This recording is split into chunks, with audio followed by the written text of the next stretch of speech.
ប្រភពនិយាយថាការវាយប្រហារដោយយន្តហោះគ្មានមនុស្សបាល់របស់កងទ័ពជើងទឹកអ៊ុយក្រែនបាត់នាវាដឹកប្រេងស្រមោលរុស្ស៊ី2គ្រឿងប្រភពពីសេវាសន្តិសុខអ៊ុយក្រែន SBU បានប្រាប់សារព័ត៌មាន Kyiv Independent កាលពីថ្ងៃទី29 ខែវិច្ឆិកាថាយន្តហោះគ្មានមនុស្សបាល់របស់កងទ័ពជើងទឹកសមុទ្រ BBC Baby របស់អ៊ុយក្រែនបានវាយប្រហារលើនាវាដឹកប្រេងរបស់រុស្ស៊ីដែលត្រូវបានដាក់ទណ្ឌកម្មគឺ Khairov Novigrad កាលពីថ្ងៃទី28 ខែវិច្ឆិកាប្រតិបត្តិការនេះបានកំណត់គោលដៅលើកប៉ាល់ចេញពីឆ្នេរសមុទ្រខ្មៅរបស់ប្រទេសទួរគីដែលយោងទៅតាមប្រភពអាចដឹកជញ្ជូនប្រេងបានជិត$70 លាននិងបានជួយក្រុងមូស្គូឲ្យជៀសផុតពីទណ្ឌកម្មអន្តរជាតិប្រភពបានប្រាប់ Kyiv Independent ថាកប៉ាល់ដឹកប្រេងទាំងពីរកំពុងធ្វើដំណើរទៅកាន់កំពង់ផា Novorossiysk របស់រុស្ស៊ីដើម្បីផ្ទុកទំនិញហើយនៅទំនេរនៅពេលវាយប្រហារប្រភពនិយាយថាយន្តហោះគ្មានមនុស្សបើកបានបញ្ចប់ការងាររបស់ពួកគេលើកប៉ាល់ដោយបន្ថែមថាប្រតិបត្តិការរួមជាមួយកងទ័ពជើងទឹកអ៊ុយក្រែនបានដោះស្រាយបញ្ហាការខូចខាតយ៉ាងសំខាន់ជំទាស់ការដឹកជញ្ជូនប្រេងរបស់រុស្ស៊ីវីដេអូដែលផ្ដល់ដោយប្រភពបង្ហាញថានាវាដឹកប្រេងទាំងពីរបានរងការខូចខាតយ៉ាងធ្ងន់ធ្ងរការបន្ទុះនេះបានកំណត់គោលដៅលើនាវាដែលមានប្រវត្តិជាយូរមកហើយនៃការកិច្ចពីទណ្ឌកម្មកងនាវាស្រមោល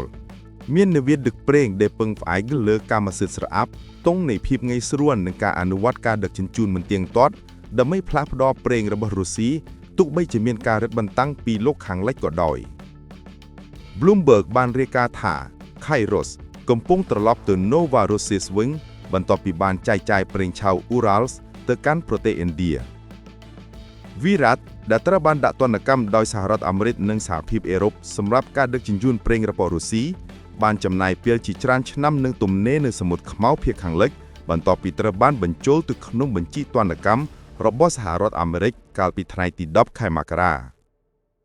ក្រសួងការបរទេសទួរគីបានចេញសេចក្តីថ្លែងការណ៍មួយបន្ទាប់ពីការវាយប្រហារលើនាវាដឹកប្រេងដែលទាំងពីរកំពុងបើកនៅក្រោមទង់ជាតិហ្គាំប៊ីក្រសួងបានសម្ដែងការព្រួយបារម្ភចំពោះសុវត្ថិភាពនៅក្នុងតំបន់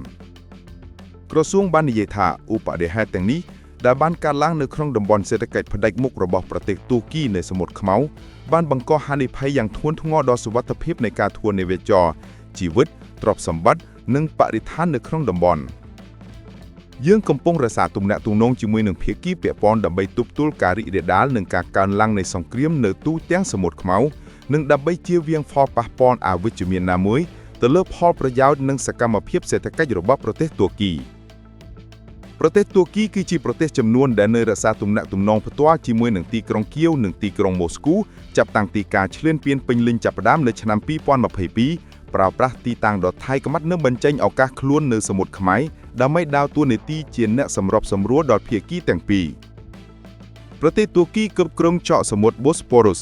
និង Dardanelles ដែលធ្វើឲ្យវាក្លាយទៅជាសមាជិកអង្គការ NATO តែមួយដែលអាចកំណត់ការចូលទៅក្នុងសមុទ្រខ្មៅ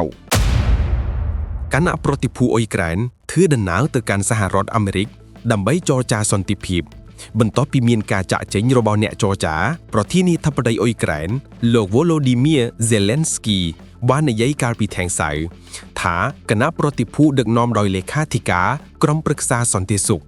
Rostam Umerov កំពុងធ្វើដំណើរទៅកាន់សហរដ្ឋអាមេរិកដើម្បីបន្តការពិភាក្សាលើកិច្ចព្រមព្រៀងមួយដើម្បីបញ្ចប់សង្គ្រាមរបស់រុស្ស៊ីនៅអ៊ុយក្រែនអ៊ូមេរ៉ូត្រូវបានតែងតាំងជាគណៈប្រតិភូអ៊ុយក្រែនបន្ទាប់ពីអ្នកចរចានាំមុខមុនគឺប្រធានបុគ្គលិកដ៏មានឥទ្ធិពលរបស់ Zelensky លោក Andriy Yermak បានលាលែងពីតំណែងកាលពីថ្ងៃសុក្រប៉ុន្មានម៉ោងបន្ទាប់ពីអ្នកស៊ើបអង្កេតប្រឆាំងអំពើពុករលួយបានឆែកឈើផ្ទះល្វែងរបស់គាត់ Zelensky បាននិយាយថាលោករំពឹងថាលទ្ធផលកិច្ចប្រជុំពីមុនមួយសហរដ្ឋអាមេរិកនៅទីក្រុង Geneva ដែលបានធ្វើឡើងកាលពីចុងសប្តាហ៍មុនឥឡូវនេះនឹងត្រូវបានញញួរនៅថ្ងៃអាទិត្យរដ្ឋមន្ត្រីការបរទេសអាមេរិកលោក Marco Rubio បេសកពិសេស Steve Witkoff និងកូនស្រាលប្រធានាធិបតីអាមេរិកលោក Donald Trump លោក Jared Kushner នឹងជួបជាមួយមន្ត្រីអ៊ុយក្រែននៅថ្ងៃអាទិត្យនៅរដ្ឋ Florida មន្ត្រីជាន់ខ្ពស់អាមេរិកបានប្រាប់ Reuters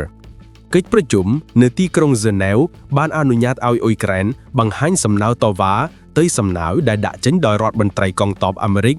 លោក Dan Driscoll ទៅកាន់មេដឹកនាំនៅទីក្រុង Kiev កាលពី7 សប្តាហ៍មុន Zelensky បានសរសេរនៅលើក X ថា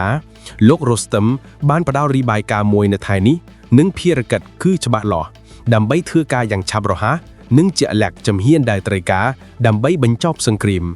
អ៊ុយក្រែនកំពុងប្រឈមមុខនឹងសម្ពាធយ៉ាងសំខាន់ពីទីក្រុងវ៉ាស៊ីនតោនដើម្បីយល់ព្រមលើលក្ខខណ្ឌនៃកិច្ចព្រមព្រៀងសន្តិភាពខណៈដែល Zelensky រកឃើញខ្លួនឯងនៅក្នុងស្ថានភាពនយោបាយនិងយោធាដ៏លំបាកបំផុតចាប់តាំងពីថ្ងៃដំបូងនៃការឈ្លានពានរបស់រុស្ស៊ីក្នុងឆ្នាំ2022 ការវាយបកផ្នែកនយោបាយពីរឿងអាស្រូវពុករលួយក្នុងវិស័យថាមពលតម្លៃ$100 លានបានឃើញរដ្ឋមន្ត្រីពីររូបហើយឥឡូវនេះបរិះដៃស្ដាំរបស់ប្រធានាធិបតីត្រូវគេបណ្ដេញចេញលោកយ៉ាម៉ាបានប្រាប់កាសែត New York Post ប៉ុន្មានម៉ោងបន្ទាប់ពីការលាលែងពីតំណែងថាគាត់នឹងឆ្ពោះទៅមុខគាត់និយាយថាខ្មុំគឺជាមនុស្សស្មោះត្រង់ហើយសមរម្យម្នាក់រុស្ស៊ីកំពុងបង្កើនការកើនឡើងនៅជួរផ្នែកហើយទីក្រុងអ៊ុយក្រែនរងការដាច់ភ្លើងរាប់ម៉ោងជារៀងរាល់ថ្ងៃដោយសារការដំលាក់គ្រាប់បែកលើបណ្ដាញអគ្គិសនីរបស់វាលោក Zelensky បាននិយាយថាអ៊ុយក្រែនស្ថិតនៅក្នុងគ្រោះដ៏លំបាកមួយនៅក្នុងប្រវត្តិសាស្ត្ររបស់វាប៉ុន្តែបានសន្យាជាមួយប្រជាជនរបស់គាត់ក្នុងសន្ទរកថាមួយកាលពីសប្តាហ៍មុនថាគាត់មិននឹងក្បត់ប្រទេសនោះទេ